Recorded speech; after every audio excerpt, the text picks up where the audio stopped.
Hey, guys, this episode is brought to you by TeePublic. You guys know TeePublic. I've been with TeePublic forever, since the Schmodown days, since the big thing launched.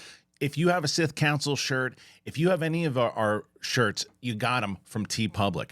From over the years, we've been working with TeePublic. When I went out on my own, they were one of the first calls that I made.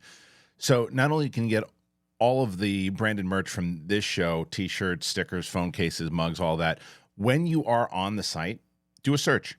You're going to discover something that you like, especially in this space, man. An artist uploads new work to the TeePublic marketplace every 5 seconds. Because of the thousands of global artists that populate the marketplace, you're going to find designs you won't find at a big box store, especially if your interests are super niche. Doesn't matter what you're into, you can find it on TeePublic. You want a graphic tee of a cat riding a unicorn? Check. A t-shirt with your favorite movie quote? Got it. You want merch for the big thing? Hey, that's what you want, obviously. I've been using TeePublic forever. If you guys know me from back in the day, I've been talking about them that long.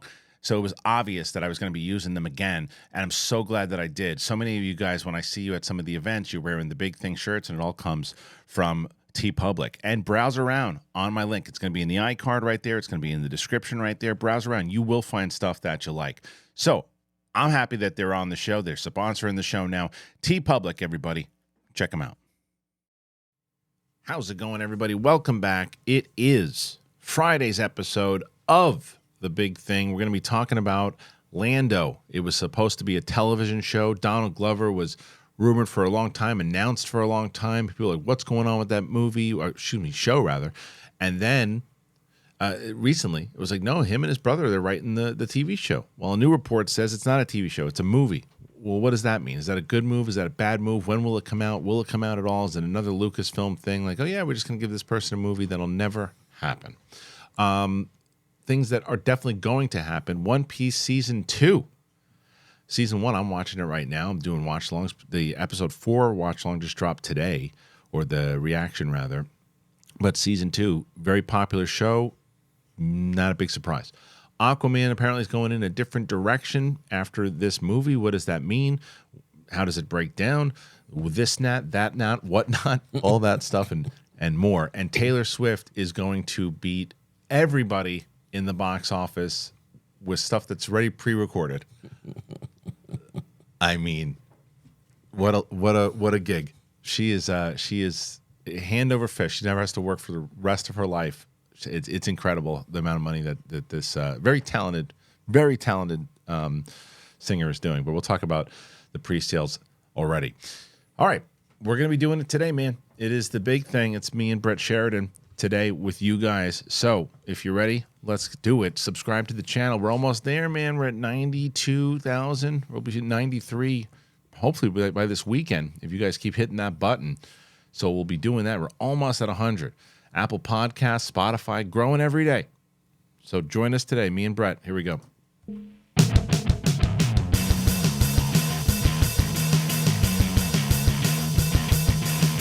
What's going on, everybody? Welcome back. It is the big thing. Friday. Excited to have you with us. We're going to be talking about those stories that I mentioned. I think we're going to react to a few of those crazy clip videos, too. You guys like that. And I like doing it also. And who knows what we're going to come up with today. But joining me on the show, as always, everybody's favorite UFO specialist. I can't believe I'm even in the same room with you. But we had to have a long discussion after that episode. we sat down for two therapists. You're like, hey, are you okay? Or, you're like, well, what's funny about it is that people were like on the comments. It was such a split thing. And Brett, of course, is joking. We've been friends for over 23 years. A silly little argument over Zoom. And it was, and even Brett was like, I was kind of laying. Yeah, I'll lean into it. I was leaning into it. It was good ratings. It's a show. It's good ratings. But either way, yeah. For people who don't know what we were talking about yesterday, we were talking about the UFO stuff, and Brett and I were just on different sides of the thing. And if you look at the comments, it's funny because one thing I knew was definitely going to happen is what I've always said. Because I remember when Makuga used to go after you, and I go, "You don't go after Brett. I mean, it's a bad move because everyone loves Brett. You go after Brett, you're going to get on people's bad side." And yesterday people were like, don't make fun of Brett. I was like, what, making fun of you? Was I making fun of you? I guess at one point I was kind of taunting you a little bit, which is fine. I get because you've been so deep in this, and as I looking back, I'm like, oh yeah, my response was probably just as flippant and everybody else that you've seen in the comment, and I hit some little trigger. Absolutely, yeah, it has nothing to do with like you. Every troll comment you saw, you're like, all right, Brett's gonna get it. It had nothing to do with you at all. You're 100% correct. But yeah, it was hilarious because but then at the flip side, I saw people kind of going on. Brett is being ignorant. And it was so funny to watch that. But I was like, yeah. Yesterday's show was fun. It was fine, and it just one of those things. People were like, I don't like when you guys aren't in studio together. I'm like, me either. Yeah, no kidding. So it's something with the sound of it all too. But I just, for one of the reasons, it didn't make it into the show. So I wasn't feeling good the other day. That's why we had to do it on StreamYard, because I didn't want to get anybody ill when we.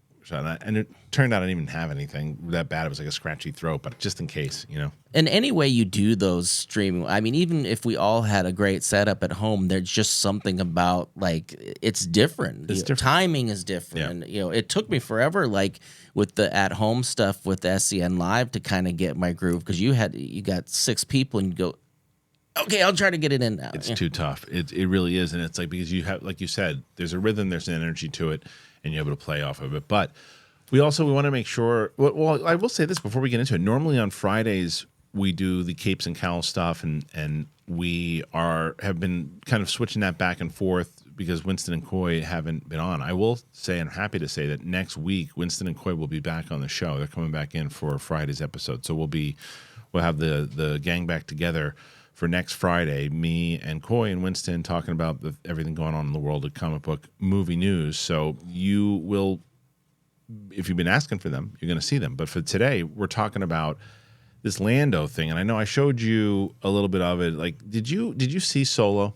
Yeah. Did you like Solo? That was my one and only press junket, remember? Oh, that's right. I know. Well, I know that I sent you to the thing to interview Chewie, but you went and you saw the movie also? I saw the movie. Well, I think they were playing it while we were waiting, but I had watched it ahead of time just to do my research or whatever. Right, because you saw it wasn't before it came out. It was for the home release. Yeah, right, home release. Right. Okay, so.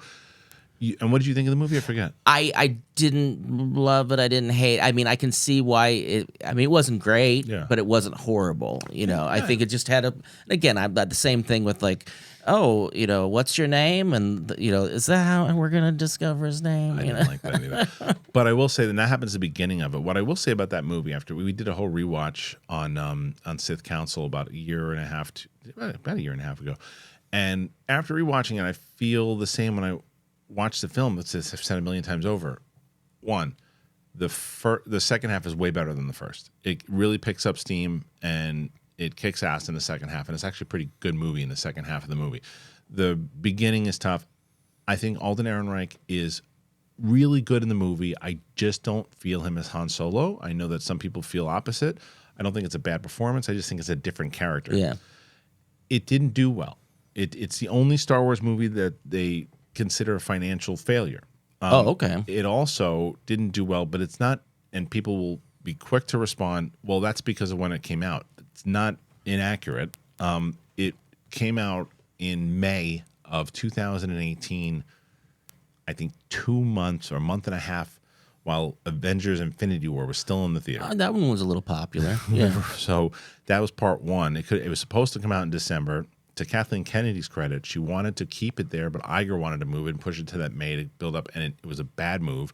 But there's a lot of other things that lent into it. It was also 6 months after The Last Jedi, which was very divisive amongst fans, and that was so it was a whole bunch of things. But in the same way that a lot of people, when people go, okay, in Obi-Wan or Ewan McGregor is the best part of the prequels. Most people say Donald Glover was fantastic. Oh yeah, as Lando, and he really kind of captured the essence of Billy Dee Williams. That was always my argument when people were like, "Well, Alden Ehrenreich was he eventually turns into that character that Harrison Ford did."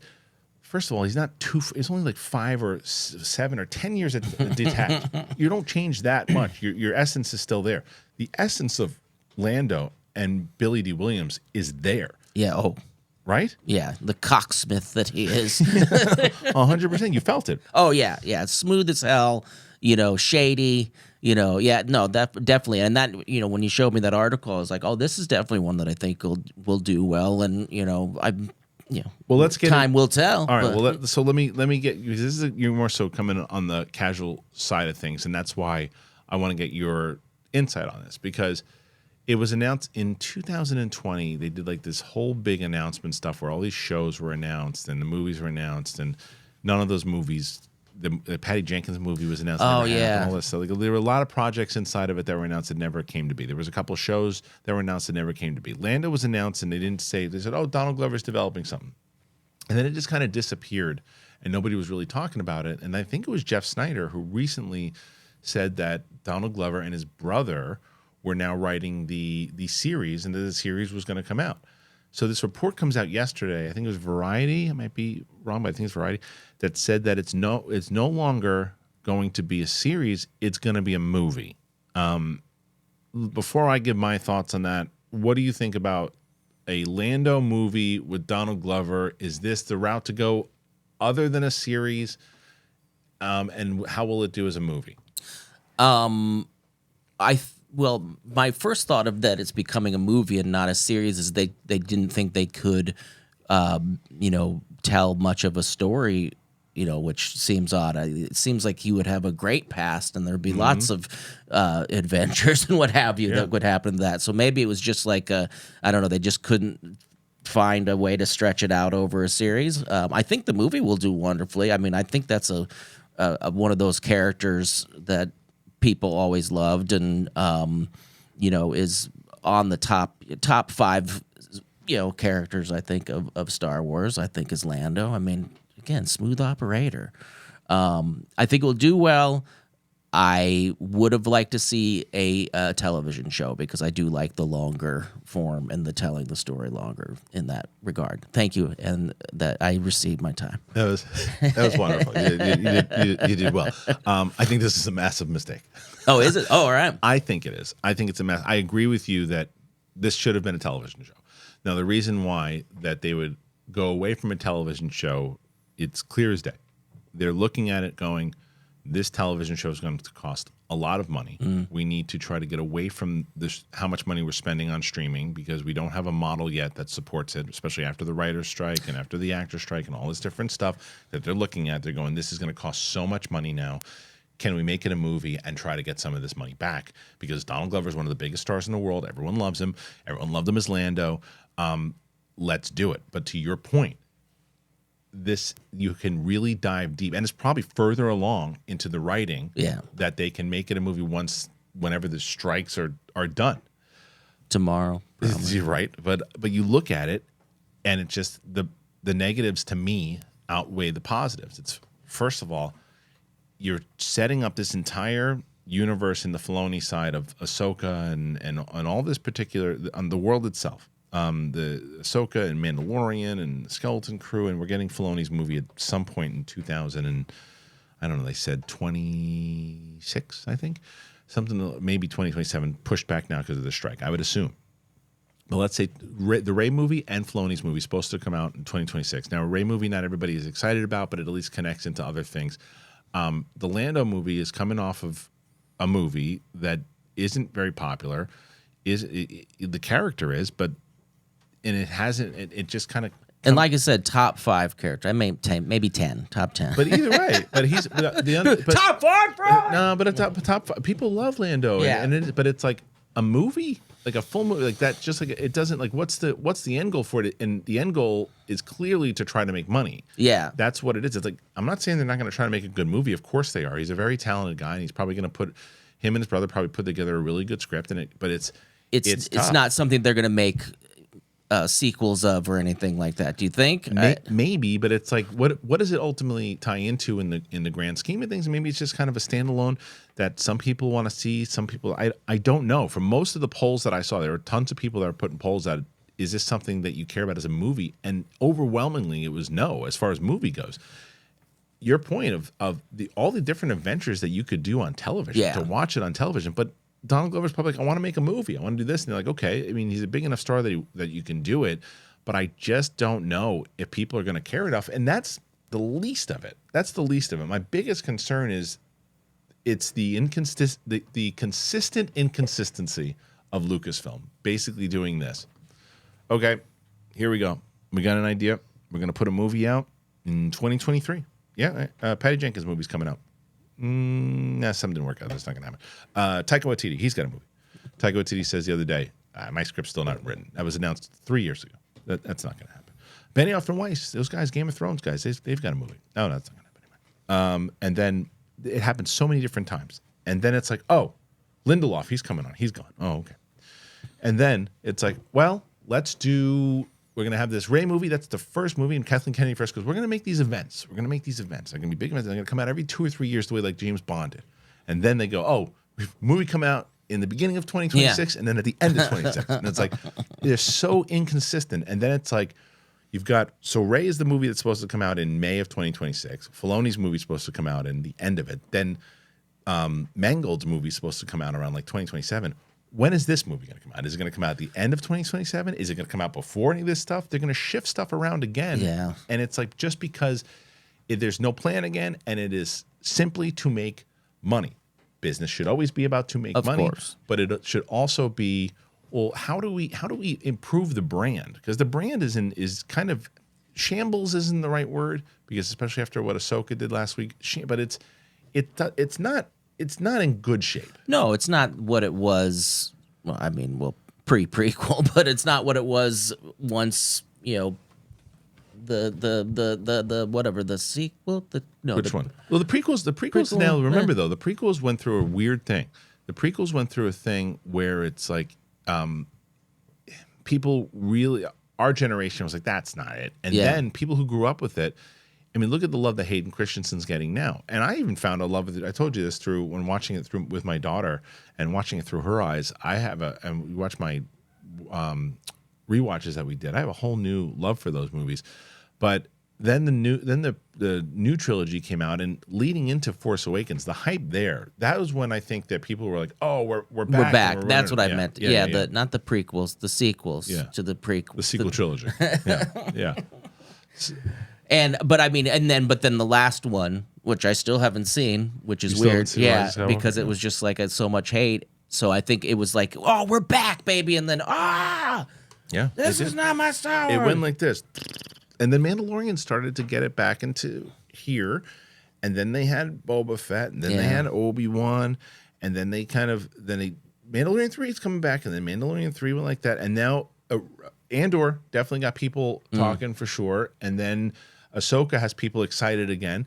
But it's like the movies, they haven't had a movie since 2019. There hasn't been a movie out since 2019. So, like, there has to be I just feel like they're in this place of desperation where they want to throw something out there, and they're still in this mindset. At least it seems like Kathleen Kennedy is in this mindset of movie star, popular person. Definitely, it's a character people know. Yeah. Throw that out there. And it's like, pay attention to what the fans are really responding to in regards to, the stuff happening in Ahsoka, the stuff happening in Andor, like those types of things. Now, I'm not telling you. I was very skeptical against Andor. When Andor was announced, I said, who cares about that as a TV show? I'm glad they didn't do it as a movie. But as a TV show, I'm like, who cares? And it's one of the best things that they've done in years. So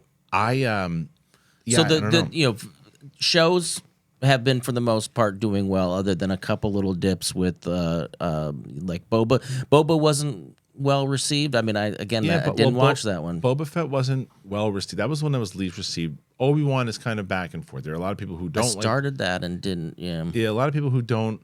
Like, I was just talking to somebody about recently. That show is starting to become like one of these ones that the more and more it just gets worse and worse for me, because especially after seeing what's going on in Ahsoka. Like, the show is called Obi-Wan. You could have done a thing, especially if they proved after Ahsoka. You could have done this thing where you have Anakin and Obi-Wan in flashbacks, de-age them just a little bit, prove that they can do that already, and you do Clone Wars stuff and whatever the lead up and missions and other thing, and building that relationship even further than they did in the original, and showing he was a good friend and all this different stuff. And then at the same time, bouncing back and forth to him discovering that he's still alive and having to do that one last battle. 6 episodes of that back and forth. You don't need the Leia stuff. You don't need the Reva stuff. You don't need any of that stuff. You just build up the relationship between Obi-Wan. You can go back into the history of Obi-Wan and Sabine, or Satine rather, and all these different things kind of leading up. And the writing just wasn't very good, but there are a lot of people who like it, and a lot of people who bit of nostalgia. I was wrong. It was nominated for some kind of award. I don't know how, but it was. But yeah, for the most part, we need a really good film to get people back into it, basically. Yes. And you don't think that this one or the Rey one is that? I'm not as skeptical of the Rey one as everyone else is, because I think that they have the bad taste of the sequel trilogy in their mouths, which I understand. But I think that I want to see, because it's the writer of Peaky Blinders, I believe, that is writing it, and I want to see what they come up with before I judge it. I do think it should have been put. The original rumor is that Damon Lindelof wanted to put it like Rey was basically played by a Helen Mirren type, and she was like way older. Oh, okay. And the reason why is that I think that would work is because you're able to build and get away from a time period that is still so close to, because this is essentially just the 4th movie of the the new movies. What's your Star Wars film that saves it all? What would you go with? What character? What story? I think they should really push and try to find a way, because what I've always been saying this, and I'm glad that this is kind of the path they're going. And people are very invested in a lot of these characters, Ahsoka, the Mandalorian, all this. And I said the last thing that they should do, I was been saying it for 3 or 4 years, the series finale should be a movie that you go and see in the theater. Okay. Yeah. That's what they're doing with Filoni's movie. That's what it is. It's going to lead to all of that stuff, because it gives you an opportunity. If that movie's coming out, you can catch up to it. It brings people towards Disney Plus. It brings people towards, learning these new characters, and it leads into seeing it. So that's the one that I thought that they should probably lead with. Because it gets all the hype. Filoni is now, especially after this last episode, is once again the savior of Star Wars, is what people are saying. And that is probably the one. I would also be very curious to see what they could do, what Mangold is going to do, detaching and going years back. Yeah. So I don't know. That's going to be interesting. Yeah. Because I think that for the casual viewer, they want kind of the tie-in with everything, and to do something like that, that's bold, but we'll see. It's setting it up and starting and introducing new characters. So that's and to go back to the Lando part of it, and the reason I brought up the Rogue One stuff, or the Andor stuff rather, what I hope is that I feel the same way about this movie that I did about Andor. Like, why? And then I go and see it, and I go, thank God they did that. Yeah. Thank God they did that, because that was a really detailed. What I'm hoping is that Glover's a fan of Andor, and going into the kind of detailed conversation, learning more about him, build out the characters, as we have been more critical on the superhero movies. Like the Aquaman 2 trailer just came out yesterday, and or 2 days ago, I guess. No, yesterday. And they to me, I watched the trailer, and it looks fun. Yeah. It looks fine, but it looks generic. It looks like the same type of beat. Someone's like, oh, well, underwater stuff has been done a million times. Like, that's not what I'm saying. I'm saying is the same type of superhero beats that continue to happen, that you can see, oh, well, this I've seen before. This I've seen before. And the big blockbuster action movies all can fall into that path. Yeah. It's the ones that feel different, that are better, that kind of start the new phase. But what do you guys think? Do you think that those were aliens at the Mexican? Yeah, come on, people. What do you guys think for sure? Do you think that it was it's a good move? It's a bad move? Do you think they should have kept it as a TV show? Do you think it'll be a movie? The other question that we didn't really dive into: do you think it'll even happen? Because it's so many different times all these movies start to fall apart and it's more of a surprise when the movie happens than when it falls apart. So comment, let me know what you think. Sleep well on it, and let me know. And speaking of sleeping well, let's talk about HELIX Sleep. I've told you guys about these mattresses. They're so good. They're wonderful. Here you go. It's time for a new mattress. This video is sponsored by HELIX Sleep. I got a new mattress from HELIX, and I love it. when I had heard that HELIX was coming on board, or they were interested in it, I was like, well, my wife and I, we really do need a new mattress for our room. And we've had our old one for about 6 years or so. And it's like, yeah, let me check it out. It's really great. Premium mattresses customized to fit your needs, conveniently shipped right to your door. HELIX's sleep quiz, it matches you to the perfect mattress based on your body type and your sleep preferences. I need a nice, relaxing bed and nice and comfy and something good for my back. I sleep on my side, so I had all that stuff, and it let me know exactly what was right. The HELIX sleep mattresses are fiberglass free. They deliver the mattress right to your door, free shipping in the US, and it comes rolled up in a box, and it's really easy to set up. One of the things that I loved is that there is a 100-night sleep trial to test the mattress out and ensure that you love it. HELIX mattresses include a 10-year warranty, and they offer financing options and flexible payment plans. We got the HELIX Sunset Luxe. And already when I got it, I was like, oh man, put it on the bed, on the frame, and we laid down on it, and I was just like, oh, it's so soft and it's so comfortable. And the hilarious thing is we let it air out, and we had my in-laws over, and I was outside, and I walk in, and my mother-in-law is just laying on the bed. This is so comfortable. It's amazing. And my kids want to like lay on it. It's super. It's just, you just kind of sink into it, and it's just so comfortable. Visit helixsleep.com/bigthing and get 20% off your HELIX mattress plus 2 free pillows. So go ahead and check it out. Thank you again to HELIX for being involved in the show. Very excited to have them for a sponsor. If you're looking for a new mattress and you've been looking for a new mattress, please consider them. I'm loving it. The picture you saw was from my place. That's my mattress. It's before we put the sheets on. That's after we put the sheets on. That's everything.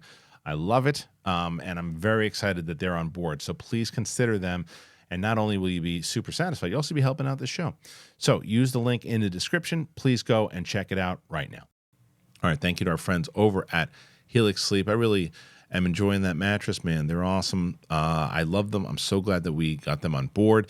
I really hope that somebody out there is trying it, and let me know once you do, because you're going to be, if you need a new mattress, it's the place to go for sure. Good deals, and use that code. I got something yesterday from a few fans who watched our show and was like, hey, afterwards I looked into the comments and I used your code and I got the sponsors, and people do not realize how much that helps the show. Like, it's the reason why we're able to do this, because what I'll say here, and people, if you do the research, you probably know what I'm talking about more so too, but there's a lot of people talking about a particular company that we got screwed over by as well. And it set us back tremendously. And when you get sponsors on the show, and when you are dealing with a company that actually pays you, it's great, and it's been so good, and it's been able to keep us on the air, but it's also we're catching up. So when people ask, how do I help the show? How do I keep you guys going? If you're able to, and you have the means to, buy one of those sponsors. Click one of those sponsors. One that you like, obviously. You need a new mattress? Get HELIX Sleep. I put all of our sponsors in the first pinned comment below. You're not watching this One Piece, are you? No, I've seen your videos pop up, and I saw a trailer for it before something we were watching. Yeah. We looked at it, and it looks super fun. What's the I think even my wife said, oh, it's an adaptation of an anime. Yeah, it's an adaptation of an anime. And I don't know why she knew this buzz, but she was like, anime people aren't exactly too hyped on. Oh, they love it. Or they love it. Oh, okay. From what I've gathered so far from the comments and maybe it was before it came out, people that she knew it, because she works with a bunch of engineers and stuff, and I think that a lot of them were into it and didn't know how. I'm putting engineers in a class of nerds. And they were not too. Well, here's what I did hear though. Maybe it was before that, when a lot of the anime transfers over from Netflix to live action have not delivered thus far, from what I've heard from a lot of anime fans. Yeah, I'm not going to pretend that I am one. Not that I'm not one. I'm just, not that I have anything against anime. I just never really got into it. My daughter, Vivian, loves anime, loves it. And so she was the one, I watched the trailer for One Piece when it came out, and I said, this looks fun. I don't know. It looks like something my daughter is going to love. Yeah. So it turns out I was right about that. I was right and wrong at the same time. I was right where my daughter did love it. She started watching. She's like, Dad, this is awesome. You got to watch it. And I'm like, all right, you know what? Let me check it out. And then I saw a few people kept requesting it. And I was like, I'll watch episode 1. I'll do a watch or a reaction to it. And if people dig it, and it does well, and I'll do it. And not only did it do pretty decent, the first one did like 25,000. I was hoping it would do like 20, for the first one. But it wasn't even that. I would have done it for even if it hit like 10 at the same point, because the comments were I've never seen such a positive fandom. Oh wow, it was such a positive fandom. Like, and they were like, it. Some people, when you think you get intimidated going into it because you're like, oh man, you're gonna say the wrong thing. Like, remember Game of Thrones? Yeah, you're gonna say the wrong thing. They go, oh, you got that name wrong. You're gonna do this. This fandom is so welcoming, where they're like, we want people who've never seen it before to kind of learn the hype and learn the lore and learn and like every video that I do is like it's mostly that. And it could have been that discussion with my wife was the complete opposite, where she was hearing a lot of good things, and you just it's just like you have so many conversations with wives, and maybe it could have been a different program with various wives. No, and I'm definitely into it. If if anime fans are digging it, that's a good sign, because I know that there's been some other ones they weren't too, like, was Ghost in the Shell, or that was not that good. one was not received. Not good, no. It's a tough thing to like that style. Yeah, I think the creators are tough involved. to like transfer to. They do it, and look, there is some stuff that's silly, but when you realize it's an anime, like there's one thing that happens, and I think it's in the first episode. And there's like a snail phone. And when it rings to it, it's right up our alley. It goes, blah, blah, blah, blah, blah, blah, blah, blah, blah. And I was like, that's the best. And the characters are great. The main character, Monkey D. Luffy, is this kid. And the character himself, he's just got this zest for life. He's smiling all the time. There's some, like, episode 3 and 4 are, the 1 and 2 are great. 3 and 4, had those been the first 2, I don't know if I would have stuck with it. It's not that 3 and 4 are bad, but it's like, it's definitely one of those ones where the acting isn't as crisp. There's some of the stuff that the adventure that they're on just goes off a little bit, but I was still very invested. But apparently 5, I haven't done the reaction to 5 yet. Apparently 5 is one of the best episodes so Takes far. off. Yeah, that's what they say. But I mean, 1 and 2 were great. I really enjoyed it. But the reason I bring it up in general, Brett, is because they're talking about season 2. Season 2, they already announced, is gonna happen. Well, we'll start with this, because it got picked up for season 2. They announced it season 2, wow. But One Piece producers are hoping for 12 seasons. 12. I mean, who wouldn't, right? 12 seasons.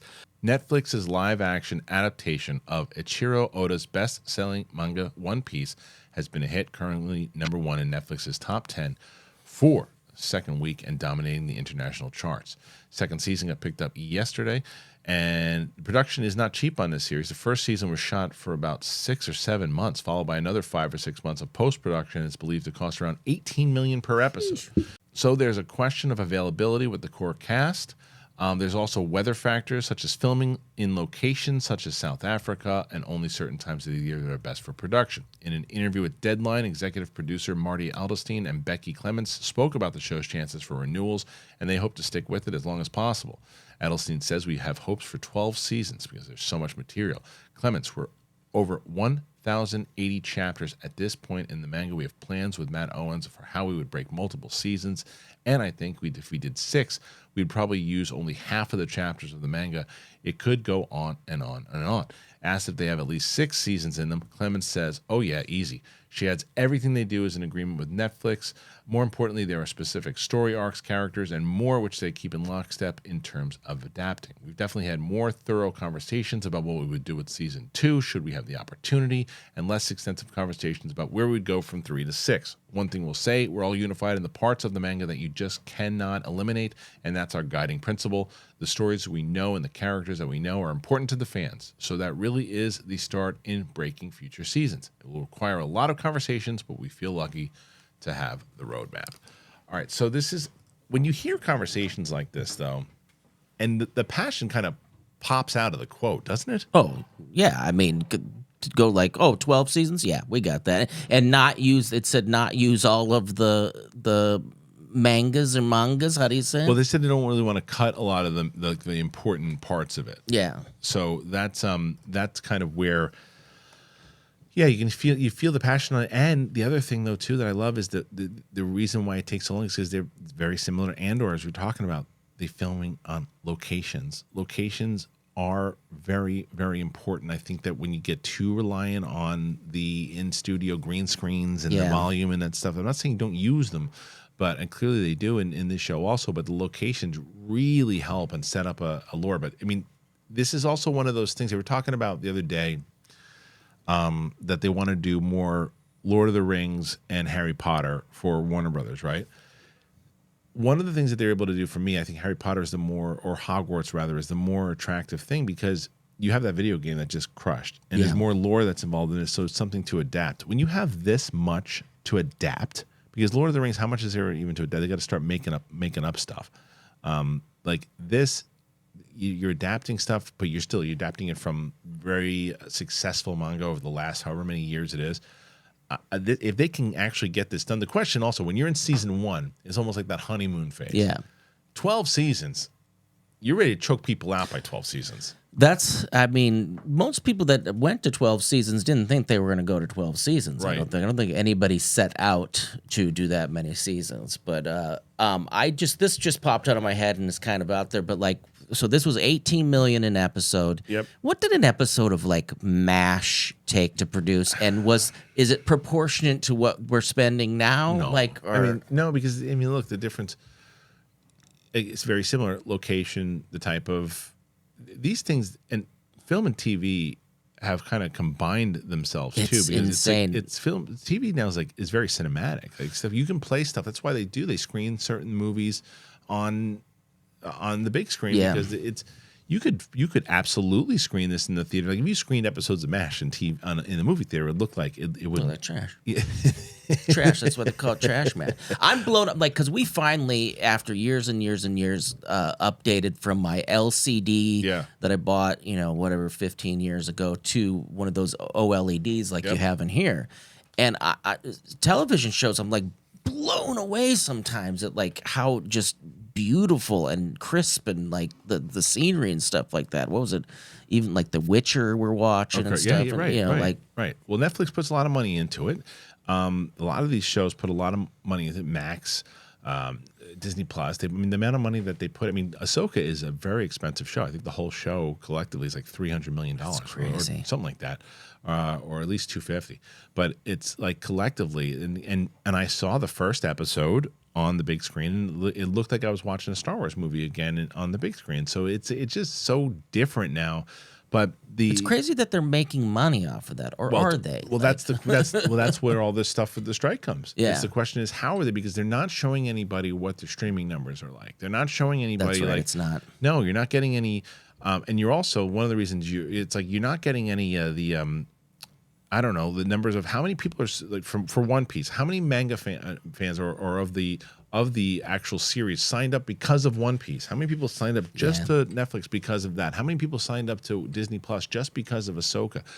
You don't get those numbers, and that's one of the things that they want to see because they're not the actors, and they're not getting paid for it. There's no residuals in streaming. No. That's one of the big things as well too. So that was kind of a buddy of mine who booked a bunch of commercials back in the day with me, and then like continued on, was telling me that I didn't realize there's not a company that tracks when commercials run. Right. Like we allow the companies that we work for to tell us how much they ran and give us the residual checks for that. It's just like, wait, there's not like a third party that's tracking these things to show us these. So that's, the thing with Netflix is if they're not releasing their numbers and their who signed up because of what, then they can just continue to screw people. That's ultimately they're going to have to figure something out because the amount of money that's being lost right now. Yeah, and that's the ridiculousness. Yeah. But I whoever I saw talking about it was saying that it's basically there's a lot that are willing to settle,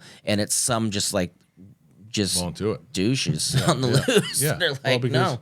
Well, then there's some that are going to become very desperate soon because you look. I think David Zaslav, who runs Warner Brothers Discovery, I believe from all rumors, I mean, he's pushing everybody to get to the table, which he's got Wonka coming out. Yeah. He's got Aquaman coming out. He's got all this other stuff. And, you know, he needs to figure it out. There's probably other people, the fat cats, who, you know, get a chance to say fat cat. Oh yeah, well no, these are fat cats, and they're smoking cigars that have $100 bills as the wrapping. Yeah, right. And then it's like just flicking the ashes. How much for the picture? Yeah, and flashing the ashes at the people on the picket line.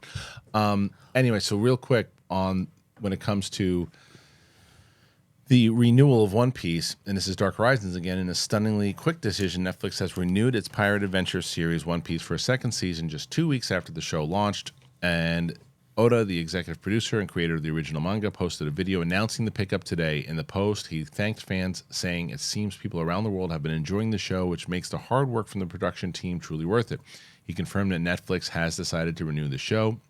The adventures of the Straw Hat crew will continue onward, saying it'll still take a while to get the scripts ready. Please be patient. And then offered a tease, saying, "From here on, it seems to me the Straw Hats will need a doctor. We'll see. I don't want to see anything on a spoiler, so I'm going to leave that alone."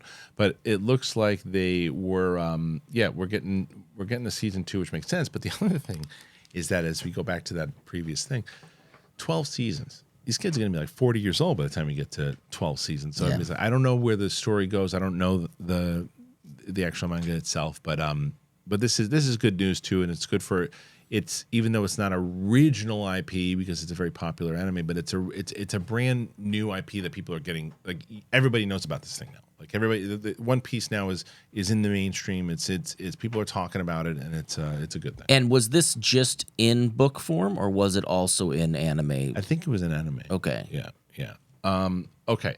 So I'm pretty sure it was from what. Yeah, because that's why I'm wondering if each of the stories was just mentioning the manga. So I didn't know if maybe that's why it had a better transition, because it went from just manga to the screen and not like an animated. It was series. An animated series too, because I've seen. I actually think my Vivian started watching a little bit too. She said it's. Well, we'll never know. We'll never know. Okay, one more thing that I will let you guys know. It's been on for 4 to 7 years. Yes. Green Chef, you try it yet? Oh, I love it. Yeah. Oh yeah, no, you tried it. We got you the box. Those save my life. Like every week, we know at least 2 things we're gonna eat, because it's. Yeah. I saw this meme. It was like your whole rest of your life with your significant others going, "What do you think for dinner tonight?" Every single day. But when we've got that, at least 2 nights are covered. It's the best. Green Chef and NUTRAFOL, both helping out a lot of people. And here you go. I'll tell you a little bit more. Tell me what you think. Don't be embarrassed. Don't do it. Listen, did you know that 80% of men will experience hair thinning in their lifetime? It's normal, guys. But it doesn't have to be your fate. You can get ahead of thinning with NUTRAFOL. NUTRAFOL is the #1 dermatologist recommended hair growth supplement, clinically shown to improve your hair growth, visible thickness, and visible scalp coverage. NUTRAFOL's hair growth supplements use physician-formulated, natural, science-backed ingredients. Their drug-free, patented technology provides consistent, reliable results without compromising your sexual health. Go to NUTRAFOL.com/men to take their hair wealth wellness quiz. Identify causes of your thinning hair, and NUTRAFOL will give you a personalized plan for better hair health through whole body wellness. It works. In a clinical study, 84% of men showed improvement in their hair after 6 months taking NUTRAFOL men's hair growth supplements. Everybody feels this way as you're getting older. You're like, "Oh man, am I the only one? Why is this happening to me? This and that." We're in an age now where you can get it helped. You can get it fixed. Take the first step to visibly thicker, healthier hair. For a limited time, NUTRAFOL is offering our listeners $10 off your first month subscription and free shipping when you go to NUTRAFOL.com/men, but you have to enter that promo code BIGTHING. Find out why over 4,000 healthcare professionals recommend NUTRAFOL for healthier hair. NUTRAFOL.com/men. NUTRAFOL.com/men and enter that code BIGTHING. That's NUTRAFOL.com/men, promo code BIGTHING. You guys know Green Chef. I've been talking about Green Chef forever. I love them. I've been so excited to continue to work with them because I've been eating really good, as I mentioned before, not only with other vitamins and stuff I'm taking, but I'm eating really well. And the reason why I'm eating so well It's because Green Chef is the #1 meal kit for eating clean with dinners that work for you, and it's not the other way around. You can eat clean the easy way with recipes that help manage your weight and support your wellness goals without skimping on flavor. I talk about it all the time. I do my own. I make like quesadillas now, and I can throw stuff on the grill. They have really good meat, good burgers, and they have everything that you can actually eat. If you don't like burgers, you want to eat vegan more, they can do that too. You can enjoy effortless plant-based dining with Vegan Kickoff, which is a brand new limited time options, including delicious vegan breakfast, lunches, dinners, and sides. They have everything. They deliver everything you need to eat clean the easy way for the rest of the summer. You can feel your best with nutritionists-approved recipes packed with clean ingredients that support your healthy lifestyle, and they taste great too. So if you want to check it out, please go and do it because they're really amazing. You get ahead of the busy season with their convenient step-by-step recipes. They have dinners that are ready in like 25 minutes or less. I'm telling you, it was so easy for me, and I'm an imbecile when it comes to cooking. And it was so great. I mean, I love them. If you go to greenchef.com/60thing, greenchef.com/60thing, and use that code 60thing, you'll get 60% off plus free shipping. It is worth the shot. Go and give it a whirl, as the world girls would say. All right, thanks again to our friends over at Green Chef and NUTRAFOL. As I said beforehand, if you're able to, you have the means to. That's the one yesterday that someone said, I signed up for Green Chef. Excited I used your code. They got 60% off because they used it, and I was excited to hear that. Please go ahead and if you do that, let me know. I want to know that you did. And if you're able to support, links are in the description. All right, moving on, Brett. I got another one here. That's all right. Don't worry about it. As I mentioned to you before, the Aquaman trailer came out yesterday. And people are loving it. It's mixed. It's mixed. I mean, I think that it does look very generic. This is a movie, the first movie that made $1 billion. So don't forget about that. It's still, for everybody who's counting it out, it still has a very good opportunity to make a lot of money. Following yesterday's trailer for James Wan's Aquaman in the Lost Kingdom, the director spoke about the sequel and teases that there are future plans in spite of the pending DC Universe reset. Here we go again.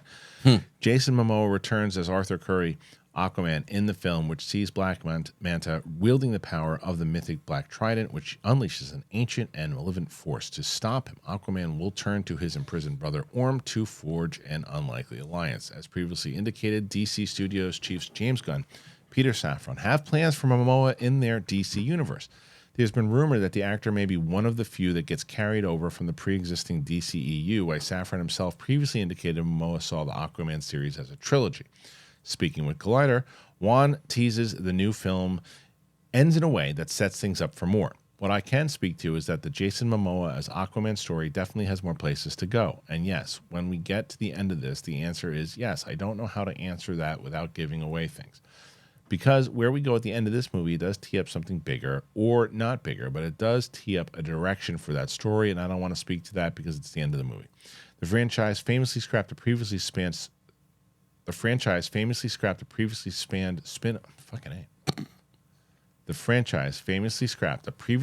spin-off focusing on the Trench, the de-evolved monstrous fish race that Aquaman and Mera encountered at one point in the first film. While that film isn't going ahead, he was able to crib material from that to incorporate that into this, he tells Slash Film. We had developed the Trench movie, and ultimately, like most things you develop, if they work out, great. If they don't, that's fine. We didn't want that project to potentially step on the Aquaman films. We came up with a lot of interesting ideas and really cool stuff that I felt we can use in this one. With the Trench movie, it was going to be a secret Black Manta movie.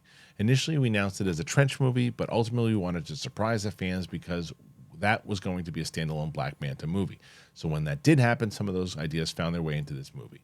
Wan adds that the film's aesthetic plays heavily into the 1960s Silver Age comics version of the character Aquaman in the Lost Kingdom, coming out on December 20th. All right, there's a lot to talk about with this because the trailer itself, as I said, it's fine. It looks fine. I like Jason Momoa a lot. I think he's a movie star. I think he's great. I am worried that he's running into he seems to be playing Jason Momoa now in everything, where there's always that thing of like the kind of cool surfer dude. Yeah. And everything. But I hope the movie does well. I really do. But it goes back to the same thing. This is, to me, them building it up the same way they did with Flash, same way they did with Shazam, same way they did with Blue Beetle. There's always potential plans, and Wonder Woman for a long time. There's plans. And if it does really well, then like, yeah, we told you we had plans and we want to keep doing more stuff. But if it does bad, they're like, I don't know, maybe this is kind of the end of it. The thing at the end, did you see The Flash yet? No, I haven't. It's on Max, and so at the end of that, there is a scene with The Flash and Aquaman, and they basically have a conversation where it sets up. And I had said this when I saw it, and people were pushing back on it. I watched it again. I've now seen it 3 times, and it's the same thing. He basically says that in every multiverse that he goes to, there are certain characters that are always different, but everywhere he goes, it's always the same Aquaman. It's always the same one. So I think that kind of sets it up in general that they can always. I thought that was kind of the tee up where they're like, okay, yeah, it's going to be Jason Momoa no matter what, because I think they're banking on this movie to do really well. That's why they did 4 reshoots for this. Now sometimes 1 or 2 is normal. 4. Did you see the first one? Yeah. Did you like it? Yeah, I liked it. I mean, it's again nothing. I didn't blow me away, but I had fun, and it was a new character that I didn't really know much about. It wasn't your stock superhero, but I didn't. So Momoa is already set to be continuing in this character. We're not sure. That's kind of what James Gunn is insinuating, but it's also it comes down to if it doesn't. It's the same way with what they were saying about Ezra Miller. Like, well, Ezra Miller returned as the Flash. We don't have any plans yet, but we could see anything happening. And it's like, then it doesn't do well. There's no chance Ezra Miller's coming back. But Henry Cavill and Gal are out. Henry Cavill definitely out. That was the first one. Then Gal Gadot had this whole thing recently where she's like, oh, no, they told me that doors open and I'm going to be, and we're working on a 3rd one. That was the big report that Gal Gadot says the 3rd Wonder Woman. And then there was people started doing some snooping around and the studio's like, nah, it ain't happening. I don't get that. I don't get why, and then I don't get why Henry Cavill. I know that because they want to tell a younger story. No, so here's this: if Gal Gadot is not, and Henry is not, and Ezra is not, then it's more consistent and it makes sense for me because it's like we want to basically just reboot the whole thing, start the whole thing all over again, and we have a new Superman. They wanted to go younger, tell different stories, and it sucked for me because I really like Henry Cavill, but I said okay. But when they started saying, well, Wonder Woman might come back, and these other characters might come back, Gal Gadot might come back, I'm going, well, why'd you go into Henry? Yeah, either get rid of them all and start afresh, or just keep them. A new Batman, all of that. Yeah. And so if they do it to one character, and they do it for Aquaman, and they explain it this way through the multiverse, you can get away with one. Yeah. If you explain it this way, you can get away with one. Should they? It's another conversation, but you can get away with one if they do it this particular way, what is set up. But you have to make it more clear than one kind of throwaway post-credit scene in The Flash. But either way, the question is more so, how is the movie going to do? The first one, people didn't think it was going to make $1 billion, and no one did. No one thought it would make $1 billion, and it did that and more. So very curious, and it's also shows you how they need this movie to come out because they already pushed it a couple of different times. They pushed this movie, I think, 2 or 3 different times, and now with the strike, they're like, well, if the strike's still going on, they're not going to push it. They're not going to keep this movie in. They're going to have to push it again. Yeah, they need to put some money back in the bank account. And I think that's where they're really hoping to, but they're not going to have Jason Momoa to promote it. Oh yeah, he can't promote it, and that's not great. But they're also there's one shot in the whole trailer of Amber Heard, one shot. Oh, she like you can barely even see her. It's like broken glass or broken inside of water, and she's like, that's it. They're not marketing with her at all. I forgot about that element too. And I think that is a smart play because even though I don't think it had a lot to do with it, because I don't think as many people knew about the Ezra Miller stuff as they did the Amber Heard stuff, but the Ezra Miller stuff, I do think it had somewhat what to do with some of the poor box office because it wasn't a star that people were excited to see in the movie, whether it was because of all the allegations and all that stuff too, but it was a matter of just not a movie star. What did you think of the Kevin Spacey cameo? Was that when they put that whole thing in there and they just went. They had that one guy go, and pointing at him. That worked out good. Hey, what are you doing here, Army Hammer? Look, and he's going to make. He was proven like not guilty. Oh, really? From really? what I read. Yeah. See, isn't that funny though? That's the thing that when a lot of these, and from what I people will tell me, and I'm not saying whether he is or not. I thought people said that from what I heard, that he was not guilty. But people don't. If he was, people aren't going to know that. They're not going to pay attention to that. No. They're going to pay attention to the other thing. Now, I don't know if he was or not. That's what I heard. But apparently, he wants to make a comeback. So we'll see. All right, moving on to the next. Well, good. Maybe I'll finally get my second Man from U.N.C.L.E. And that's never going to happen. Oh, it's man. a great movie. I love that one. Never going to happen. And I was excited. I was like, this is going to be like a new kind of Bond type thing. Just didn't do well. Didn't do very well. Yeah, I know. What was the other story? There's the other story that this Taylor Swift. Dude. So my daughter is like a major Swiftie, right? They went to the concert. I hear this woman playing throughout my house all the time. And I've been lying if I didn't. I always remember when Makuga used to bring up and I had the stigma back in the Collider Live that she was just one of these like kind of generic pop stars. Yeah. She's not. She's a very, very talented musician. She's an entertainer. There's a reason. I mean, she's incredible. She makes like 75 costume changes at the she jumps for through 4 hours, dude. Yeah. She is a machine. There's no doubt that no one can say she isn't talented. Beyond she is insanely talented. 4 hours of playing consistently.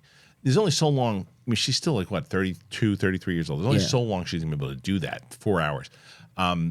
But she is so talented and such a phenomenon. Like, it's crazy how the kind of money that she makes and boosts up economies. And then they go, well, now we're going to, all this footage from the concerts, we're going to put it out. And it like oversold like Endgame.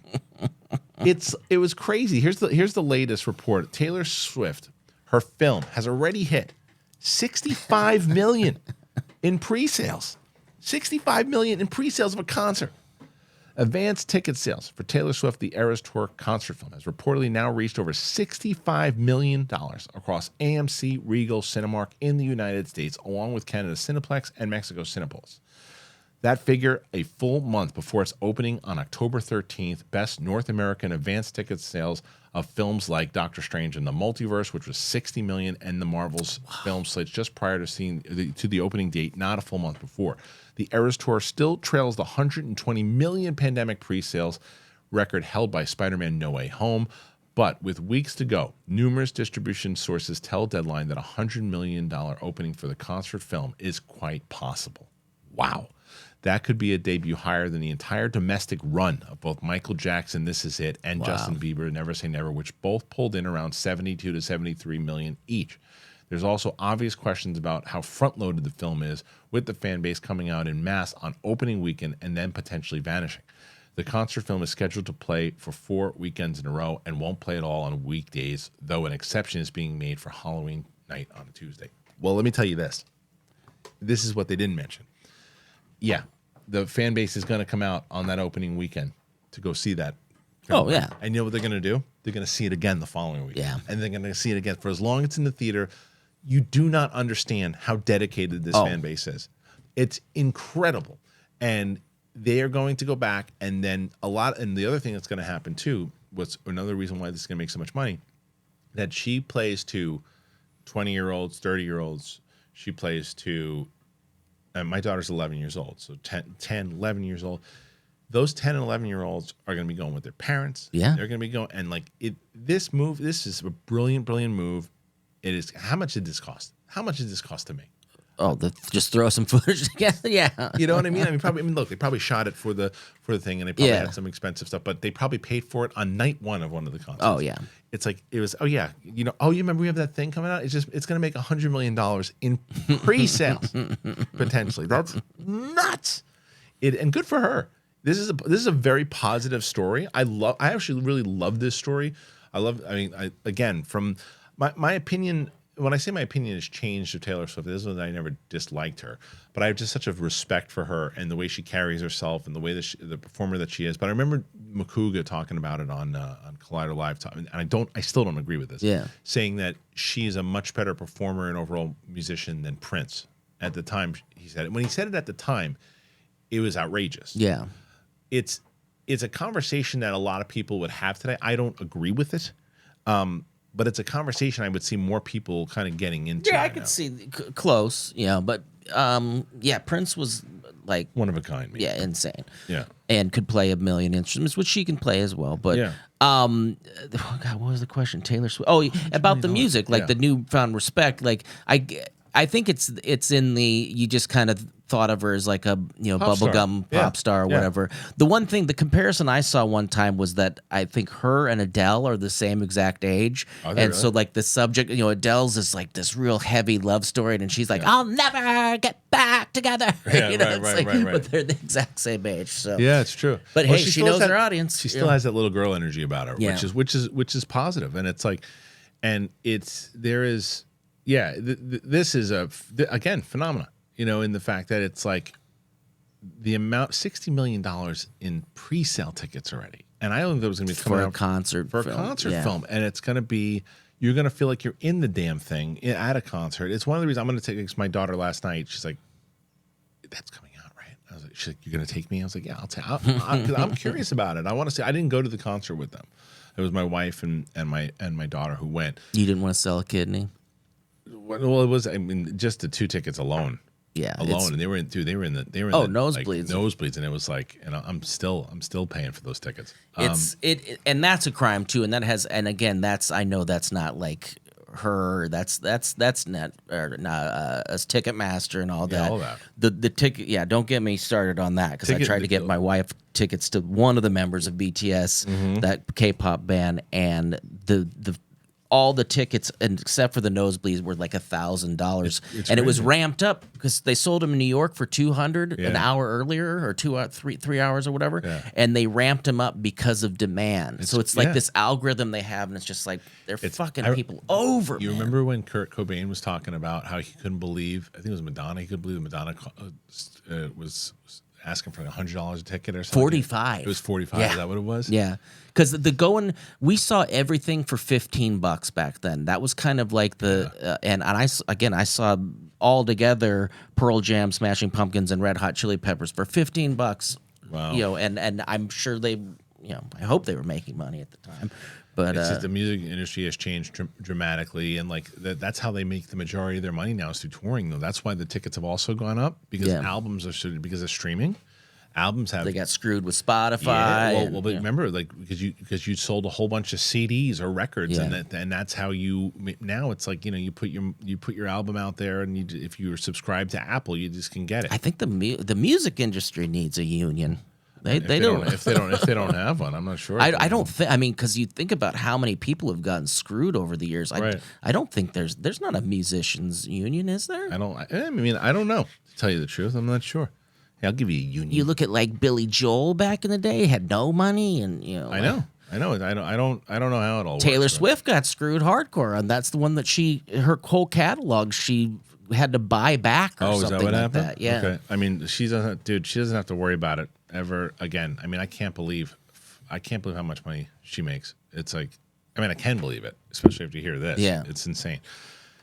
Well, what do you guys think? You think this movie? The other question I have for you guys out there too. Clearly, it's about the fan base of Taylor Swift. I understand that too. But do you think because you look at movies that have done really well with Barbie, Super Mario Brothers, all that? Do you think that it's also that the audience is looking for something else to see in the movies now besides just big budget superhero movies and all those types of things? Like, has the dynamic shifted? Very curious to hear all your thoughts. Please let me know. We did these videos last week where we watched some crazy clips, and I got this crazy clips channel. Let's watch a few of them. I haven't watched this yet. If there's one that I don't feel is good, we're just gonna cut it out and watch the next one. But here is one of the ones. Ready? I don't know what happens here. That doesn't look good. Oh man. Oh. He's all. Get off of me. Yeah, I don't. Get off of me. Oh, he's just dragging him right into traffic. Rough. Oh, he's dragging him right into traffic. And he did not feel that it was belabored in any way. He got out. I'm saying the truck driver didn't go like, this is moving slower than usual. Oh, that's brutal. Everybody else was beeping at him. Oh, I was going to say, he's like, hey, I'm under here. Oh, man, that was brutal. There is a big, oh my God, big mountain lion that's on scary. our patio. He scared of wants to eat my dog. Oh, Dash. Oh. Dash, get out back. of the way. Dash. Dash. Get away. Dash. Dash, come here. Yeah. There's- Why don't you go get Dash? What? Dash, come here. Dash. Come here. Dash just got eaten. Yeah, it was Where were just you? like Willy Wonka when he's like, no, stop. Yeah. Get him. Dash. Okay, I tried. Yeah. Now what's this? What is? I don't know what this is yet, bro. Let's see what it is. Well, we have to imagine seeing. Go straight. Go to middle street. What is it?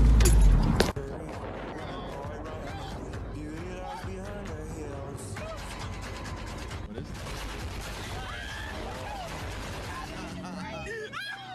What the fuck was that? What? That's creepy as That's hell. really creepy. The guy's just butt naked. Running. Yeah. Wow, that was creepy. All right, let's do chill. Let's do chill. Come on, girl. All right, up here. Come on. Let's go. These people are just asking Yeah, for it. come here, Dash. Yeah, they're just asking for it. I hear you. Yeah, he ate Dash. You know you got to work for your food. Come on. Come on. Yeah, your food, your arm, your right Yeah. Come arm. on. Come on. Get up here. Now who's a good girl? What? What is wrong with these people? Good girl. Oh, I he's mean, closed his eyes, little fella or girl or whatever. And as the alligator went down, he said, "I'm coming back to eat you. I will eat you next tomorrow." time. Unbelievable. Well, that's all I'm we got. lulling you into a safe sense. Yeah. You see me? Okay, now you think that I'm so calm and relaxed. Tomorrow, when I take off your arm, your kidney, and I'm going to eat both of both your wife and whoever is with her. Have you recently seen the Norm Macdonald that resurfaced of him on Conan talking about? He goes, "Yeah, the crocodile hunter. People called me and said you wouldn't believe who was killed recently. Oh, who? The crocodile hunter. Oh, really? That one doesn't make sense. I'm not doing it justice, but right. yeah, Is of it- all the people, the guy that's fucking with crocodiles all the time. But that's not even he how got he out. died. No, it was a stingray. It or was a something. stingray. Yeah, listen, sad story. I'm Super not, but sad Norm story. Macdonald. The way that he did it, yeah, Yeah. it's true. I was telling my dad this morning about some Bill Burr bits and this the way that Bill Burr that will deliver stuff that other people just can't do. He's like, "Come on, what are you talking about? People, you're not watching. You're not watching." Anyway, thanks for joining us here today on the show. We had a lot to talk about today, man. It was surprisingly a lot of news. So thanks for joining us on, I guess, this couples therapy between me and Brett. We really worked it through. We worked through it. We worked it and, through. I'm sorry that you were so ignorant.